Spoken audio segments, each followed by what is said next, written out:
자, 여러분 안녕하세요. 오늘 우리가 함께 낱낱이 파헤쳐볼 흥미로운 자료는 수의학 분야에서 정말 중요한 통찰을 던져준 논문입니다. 본격적으로 들어가기 전에 출처부터 확실히 짚고 넘어가야겠죠?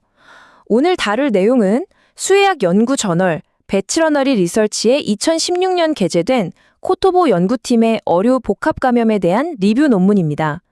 이 훌륭한 연구 자료를 바탕으로 수중 생태계에서 눈에 보이지 않게 벌어지고 있는 치열한 미시적 전쟁, 이른바 복합 감염에 대한 과학적 사실들을 분석해 보겠습니다. 그동안 우리가 단일 질병에만 좁게 맞춰왔던 시각을 확 넓혀서 여러 병원체가 동시에 공격할 때 물고기 몸속에서 도대체 어떤 기가 막힌 일들이 벌어지는지 지금부터 함께 알아보시죠. 자, 오늘 우리가 짚어볼 목차인데요. 1장 복합감염의 개념부터 시작해서 병원체들의 협력과 생존 경쟁, 기생충의 트로이 목마 전략, 그리고 바이러스 간섭 현상을 거쳐 마지막 양식 백신의 미래까지 쭉 한번 달려보겠습니다. 그럼 첫 번째 섹션, 복합감염, 숨겨진 수생태계의 위협입니다. 보통 우리는 물고기가 아프다고 하면 현미경으로 들여다보고 가장 크고 두드러진 원인균 딱 하나만 찾으려고 하잖아요? 그거 하나만 잡으면 병이 나을 거라고 믿으니까요. 하지만 자연 상태의 물속 환경은 절대 그렇게 호락호락하지 않습니다.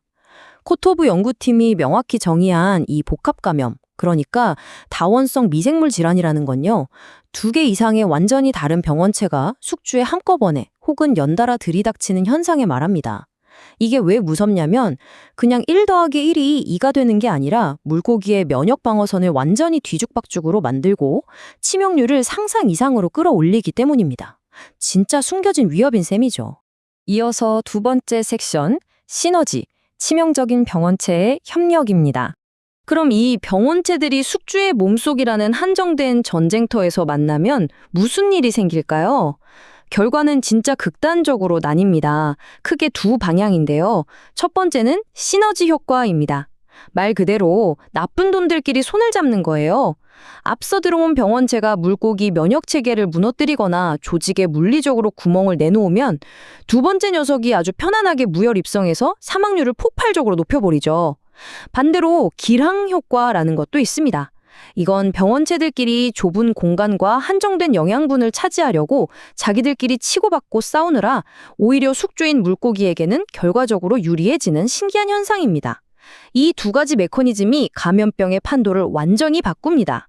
논문에 나온 이 데이터를 한번 보실까요? 줄무늬 메기 케이스가 아주 전형적인데요. 에드워드균, 즉 이 아이탈로리가 먼저 방어벽을 깨부수고 들어갑니다. 그럼 평소 같으면 그냥저냥 버텨낼 만한 기회감염균인 F 컬럼나레가 그 빈틈을 타고 들어와서 엄청난 속도로 증식해 버리는 거죠. 치누크 연어에서도 마찬가지로 이런 무시무시한 시너지 효과 때문에 대량 폐사가 발생하곤 합니다. 세 번째 섹션, 기랑작용, 병원체 간의 생존 경쟁입니다. 앞서 본 시너지가 숙주 입장에선 절망적이었다면 가끔은 적의 적이 나의 친구가 되기도 합니다. 겨울 궤양 증후군이라는 병이 딱 그 놀라운 케이스인데요. 차가운 바닷물에서 연어 피부에 끔찍한 궤양을 만드는 병인데 보통 두 종류의 세균, 즉 M. 비스코사와 A. 오다니스가 같이 발견됩니다. 근데 진짜 재미있는 반전은요. 치명적인 M. 비스코사가 혼자 감염됐을 때보다 A. 오다니스가 함께 들어왔을 때 오히려 연어의 독성 반응이나 치명률이 뚝 떨어진다는 겁니다. 왜 그럴까요? 이 두 세균이 물고기 몸속에서 말 그대로 피 터지는 밥그릇 싸움을 벌이기 때문입니다. 똑같은 자리, 똑같은 영양분을 두고 치열하게 경쟁하거든요. 특히 생존에 필수적인 철분을 뺏어 먹으려고 사이드로포어를 미친 듯이 뿜어내고 심지어 서로 죽이려고 박테리오신 같은 독소까지 쏘아댑니다. 자기들끼리 영토 전쟁을 하느라 힘을 다 빼서 정작 숙주인 연어는 목숨을 건지는 거죠. 자연의 밸런스란 참 오묘하지 않습니까? 자, 이 흐름을 타서 네 번째 섹션으로 넘어가 보죠. 트로이 목마, 기생충과 박테리아입니다. 지금까지는 박테리아들끼리의 지독한 싸움이었다면 이번엔 아예 체급이 다른 녀석들의 만남입니다. 바로 기생충과 박테리아죠. 이 현미경 사진 진짜 기가 막히지 않나요? 악명 높은 백전병 기생충을 특수 염색해서 본 건데 저 기생충 몸지 안에 파란색 점들 보이시죠? 저게 그냥 무늬가 아니라 살아서 숨쉬는 내부 공생 박테리아들입니다.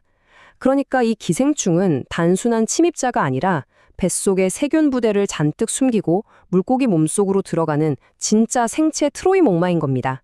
여기 피쉬 기법으로 분석한 이미지를 보면 아주 빼박 증거가 나옵니다.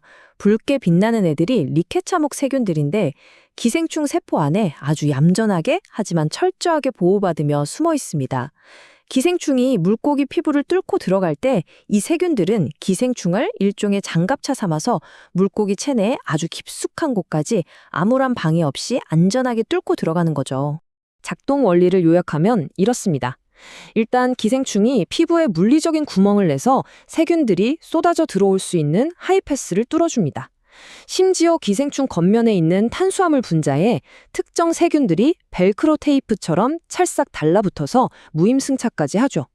엎친 데 덮친 격으로 기생충이 파고들면 물고기는 엄청난 스트레스를 받아서 코르티솔 수치가 치솟고 면역력은 완전히 바닥을 치게 됩니다. 결국 이 완벽한 콤비 플레이에 물고기는 꼼짝없이 당할 수밖에 없는 거죠. 5번째 섹션, 바이러스 간섭 현상입니다. 기생충과 박테리아의 환상적인 팀플을 보셨다면 이번은 바이러스들의 세계입니다. 얘네들은 또 다르게 놀아요. 서로 못 잡아먹어서 안달이거든요. 이걸 바이러스 간섭 현상이라고 부르는데 논문에 나온 메커니즘이 진짜 구체적입니다. 먼저 자리 잡은 바이러스가 세포 표면에 있는 수용체를 아예 숨겨버리거나 자기가 독차지해서 뒤늦게 온 바이러스는 문을 열고 들어올 수가 없게 만듭니다. 게다가 첫 번째 녀석이 숙주를 자극해서 인터페론이나 항바이러스 단백질을 왕창 분비하게 만드는데 이게 또 기가 막히게 두 번째 바이러스의 복제를 억제해버립니다. 이 현상이 무지개 송어에서 진짜 재미있게 나타나는데요. 송어가 IPNV라는 바이러스에 먼저 감염되면 몸에서 인터페론을 팍팍 뿜어냅니다.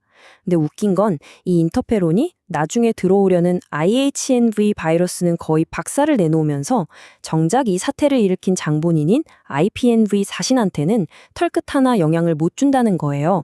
철저하게 자기만 살겠다는 이기적인 생존 방식이 감염의 판도를 확 바꿔버리는 거죠.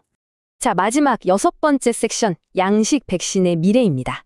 이렇게 미시세계에서 벌어지는 복잡하고 지독한 전쟁이 실제 양식업 현장에서는 대체 어떤 모습일까요? 이 무지개송어 조직 사진을 보세요. 이건 교과서에 나오는 깔끔한 단일 감염이 아닙니다. 같은 조직, 심지어 같은 세포질 안에 붉은색의 바이러스와 푸른색의 세균이 말 그대로 뒤엉켜 공존하고 있습니다. 현장의 물고기들은 이미 이렇게 여러 병원체와 동시에 싸우고 있다는 걸 두 눈으로 똑똑히 보여주는 증거죠. 그래서 코토분 연구팀은 결론에서 아주 단호하게 못을 박습니다. 이제 단일 병원체 하나만 잡겠다고 덤비는 시대는 끝났다고요. 우리가 백신을 만들어서 특정 바이러스 딱 하나를 막아낸다고 쳐도 그 빈 공간을 비집고 들어오는 기생충이나 기회감염 세균들을 계산에 넣지 않는다면 그 질병 통제 프로그램은 결국 반쪽짜리, 아니 실패할 수밖에 없다는 아주 묵직한 과학적 경고입니다. 자, 여러분, 병원체들끼리 서로 돕고 뒤통수 치고 밥그릇을 두고 피 터지게 싸우는 이 미세한 영토 전쟁. 코르토 연구팀의 분석을 따라가 본 오늘 해설 어떠셨나요? 이 얽히고 설킨 상호작용의 비밀을 아는 이상 예전처럼 원인균 하나만 덜렁 찾는 식의 수의학적 접근은 완전히 달라져야 하지 않을까요? 오늘 분석을 통해서 이 숨겨진 위협인 복합 감염이 얼마나 중요한 이슈인지 확실하게 챙겨가셨기를 바랍니다. 끝까지 함께 해주셔서 감사합니다.